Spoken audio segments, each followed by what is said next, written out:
అనంతపురం జిల్లా కళ్యాణదుర్గం మండలంలోని ముదిగల్లు గ్రామంలో పట్టుపగలే ఎలుగుబంట్లు సంచరిస్తూ ఉండడంతో గ్రామస్తులు తీవ్ర భయాందోళనకు గురవుతున్నారు.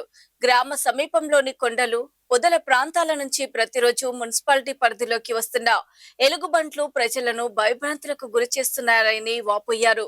ఉదయం, సాయంత్రం వేళల్లోనే కాకుండా మధ్యాహ్న సమయంలో కూడా ఎలుగుబంట్లు కనిపిస్తూ ఉండడంతో మహిళలు, రైతులు, కూలీలు, విద్యార్థులు బయటకు వెళ్లేందుకు జంకుతున్నారు. ఇటీవల పలు చోట్ల ఎలుగుబంట్లు సంచరిస్తున్న దృశ్యాలు స్థానికులకు కనిపించడంతో పరిస్థితి మరింత ఆందోళనకరంగా మారింది.